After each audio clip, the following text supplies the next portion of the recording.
I like this name Vito Tutt because it makes me think of this Italian mobster who was also an Egyptian pharaoh. Like, he's out here doing drive-by killings, but at the end of the night, he's gonna go home and sleep in his pyramid.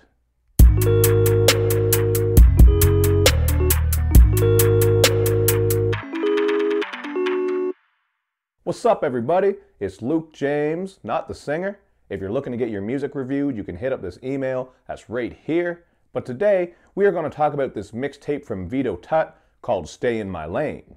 Now, Vito Tutt is an MC from Augusta, Georgia, and this is his first project. So if you want to check it out, you know what to do, man. Just take a look at the box underneath this video where I have all his sites and all of his links. So Vito's goal here was to bring back that sound from the late 90s and early 2000s. And if you ask me, I really think he pulled it off perfectly because I could not listen to this project without thinking of the Diplomats. The reason for that is because the production has these booming orchestral and operatic samples throughout, and even his rap style reminds me of Dipset a little bit. What he's doing here is blending some braggy content, some humor, and gangsta shit, so when you take his rap style as well as his production choices, you really are reminded of that Dipset sound in particular. At least I was, and I think anyone who came up in that time will really feel the same way.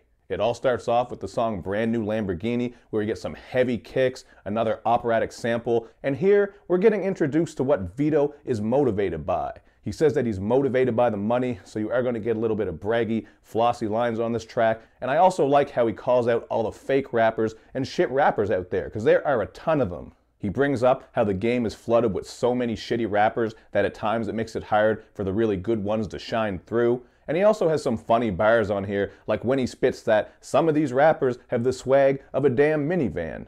But if I'm being honest, I can't really laugh at that line too much because I'm about one kid away from driving a minivan myself. Now he keeps the humor going on the song Better Not Trust Her, because this is a track where he's spitting about this girl who is just so damn filthy. She's out here cheating on her man with tons of guys and then wiping the sex smell off of her. She's blowing guys and then going back and kissing him in his mouth. So this girl is just filthy. She is a savage. And he's just trying to warn this guy like, man, do not fall in love with this girl. This is just a message in general to guys out there to be careful about who you're messing with. Although, obviously it could go the other way around because a lot of guys are dirty and shady too. I think we all understand that. But on this particular song, he's talking about the really filthy slurs. So this track was kind of funny to me as well. At one point you hear this hilarious OJ ad-lib, so that reminded me of the funny ad-libs that Jim Jones is known for. So I do like how he blends the humor on here and he's keeping it gangsta at the same time. I thought that was a really nice blend. But things do get much more serious on the song Popo, where Vito is rapping about how he once got pulled over 3 times in one damn day, basically for driving while black. Now I do like the booming production on this track, although I think some more subdued production may have added to the serious tone he had going on here. And I also wish he had have expanded on this topic because it really ends quite abruptly at about 2 minutes, and if he went deeper with it, it would have left much more of an impression. So I think that's something he could work on his next project, is bringing more content, fleshing it out more, and really sucking us in, because on this one, you're not getting a lot of deep content. I know it. It's just another braggy orchestral banger, so even the sounds throughout this short project get a bit similar at time, but expanding on his sounds and his content would make a big difference, although there are those moments, like on Popo, and also on Antisocial, where he's just rapping about how people can be fake and two-faced, and they're hard to trust, although this track really didn't stick out too much to me. I thought the piano production was a little bit bland compared to some of the others, so it would be my least favorite track. So at the end of the day, I would say this is a 2.5 out of 5 to me, which isn't bad. It does pass,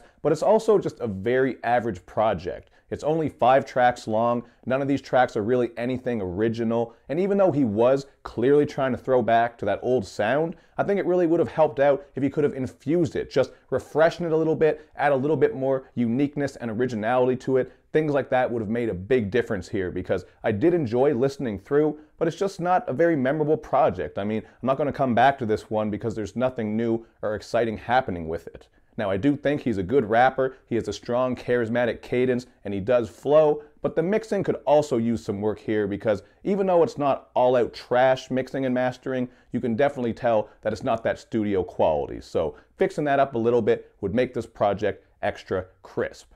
But that's all I got to say about this project. 2.5 out of 5 seems very fair to me. But you guys check it out for yourself and then let me know in the comments section what you think. Now, you also want to be sure to do all that good YouTube and social media stuff. You know by now, man, you can find me damn near everywhere. Make sure you share the videos on the channel as well. Thank you for watching, everybody. I will see you next time.